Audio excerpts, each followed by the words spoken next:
Society generally teaches us that proper hygiene and good manners are attractive qualities, but science offers the counterargument that maybe the complete opposite is true.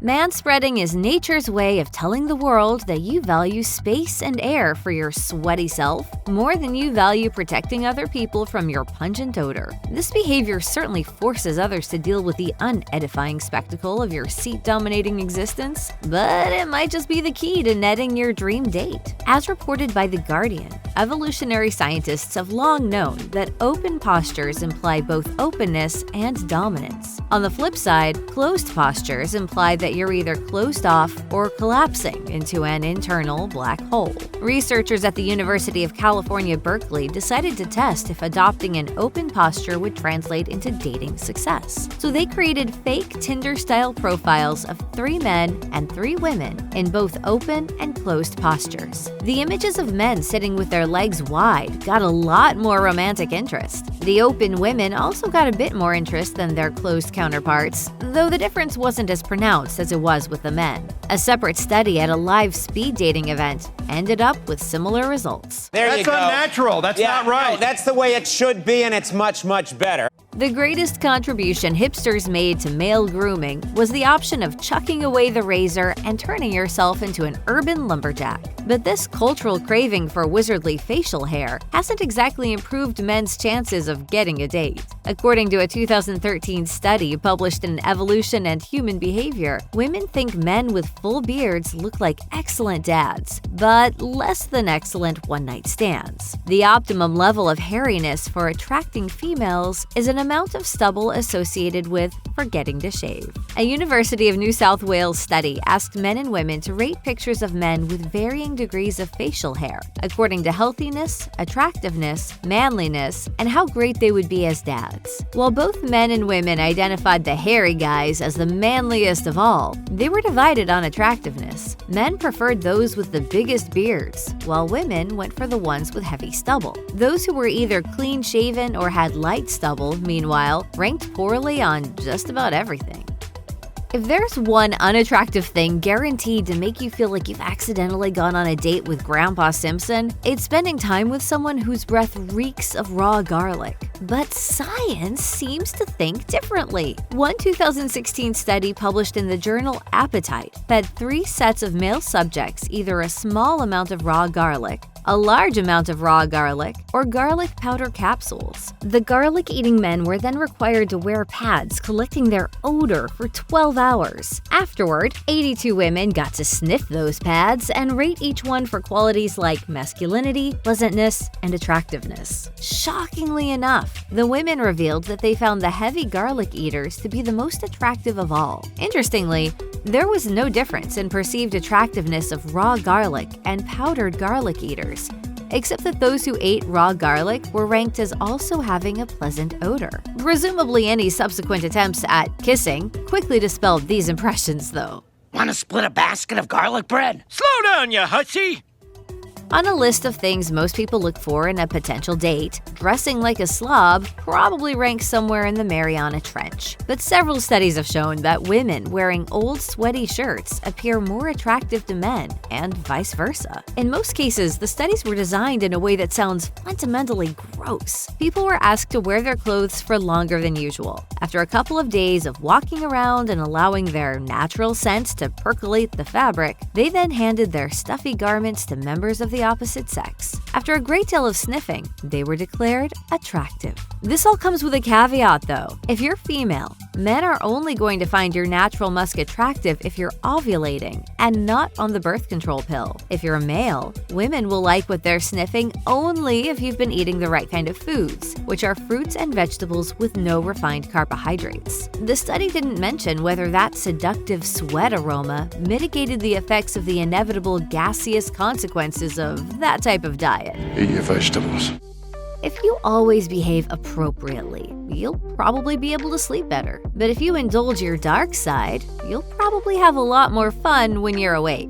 That might not be the most morally sound way to go about living, but it might just help you pick up a few dates. According to a 2016 study published in the European Journal of Personality, both men and women exhibiting the dark triad of personality traits are considered more desirable for short-term flings and one-night stands than their mentally balanced counterparts. The dark triad consists of qualities that every villain, from cartoon baddies to schoolroom bullies, exhibit to some degree. Those three traits are narcissism, psychopathy, and Machiavellianism. In the study, the researchers put 90 heterosexual men and women together in a speed dating environment and asked them to rate one another as potential romantic partners, friends, or one-night stands. And yes, indeed, the darkest members of the group ranked highest of all. The findings weren't uniform across the genders, though. Male narcissists were ranked as highly attractive to women for canoodling or romance, but not for friendship. Male manipulators gained no advantage, nor did males who were more psychopathic. Females who were more psychopathic, on the other hand, ranked well for one-night stands, while their narcissistic counterparts also gained points for sex or romance.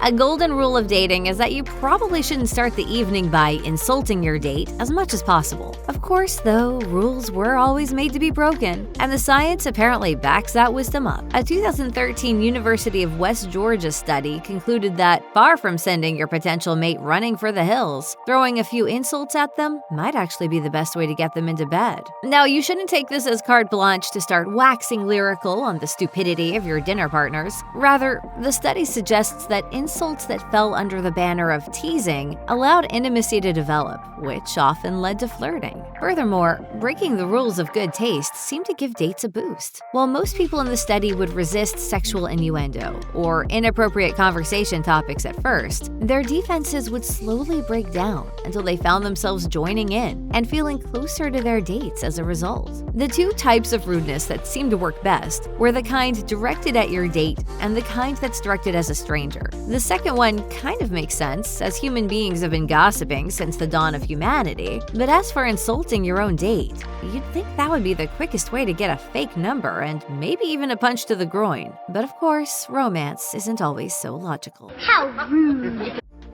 Nobody likes a bully, except apparently romantic prospects. A 2015 Canadian study looked into the attractiveness of bullies and victims in a Vancouver high school. Rather than confirming that the bullies were jerks and that their victims were deserving of sympathy, it revealed that the students thought that the bullies were the most attractive of all their classmates. As an added kick in the teeth to common decency, the study also suggested the bullies were happier and had better mental health. If you're feeling a little cheated by these findings, that's probably because this is the exact opposite of so many life lessons we're told. According to lead study author Jennifer Wong, bullying comes from an innate need to dominate, thus allowing a school's jerks and mean girls to rise up the social scale with ease. Before any bullied kids hearing about this start getting the idea to become bullies themselves, you should know that the study didn't just divide the kids into bullies and victims. It also included bystanders and bully/victims, who are both bullies and bullied in turn. It turned out that the bully/victims were the least attractive and most miserable of all. There are some people who are just so unremittingly, blindingly awful that no one could ever see past their waving red flags long enough to date them. But what if they didn't need to hide their insurmountable flaws? That brings us to the familiarity principle. In a nutshell, it suggests that we're all attracted to what we find familiar. Hence that old cliche of children growing up to marry people who remind them of their parents. You are all my children now. The trouble comes when those children have awful parents. Rather than growing up to avoid similar behavior like the plague, the familiarity principle says that they'll instead be drawn to similar negative behavior in future romantic partners. In other words, there are people out there who will date jerks not despite their flaws, but because of them. For example, maybe a girl grew up with a dad who was a deadbeat alcoholic, and then she marries a guy who also drinks a little too often. Or maybe a boy grows up with a mother who belittles him, only to eventually meet an emotionally abusive single woman that he can't resist. Studies have shown that we enjoy the familiar, even when it hurts us. That's a depressing fact, but it makes everything from smoking to people willingly watching the worst sequels in their favorite movie franchises suddenly make tragic sense. Burps are great if you want to entertain a room full of fourth graders, but not so much if you're trying to entertain a partner in the bedroom. They're simply one of those bodily functions that you never want to display on a date. But for a certain subset of the population, there's actually nothing hotter than belching right in their faces. A scientific account of this phenomenon comes from Dr. Mark Griffiths, a British psychology professor who blogs about extreme and obsessive behavior. He spent time hanging around online belch forums, collecting anecdotes and comments from people with this particular kink. While many were embarrassed by it, they all seemed to agree on one thing. Hearing someone burp loudly at unexpected moments was the most arousing thing imaginable. A few even suggested that the gender of their potential partners would be a secondary preference to how loudly they could belch. Griffiths links this desire to other psychological literature that suggests that certain types of noises heard while having sex increases enjoyment. Still, it's probably best to ask first before trying to use your mouth wind to move things to the next level. Did you hear that?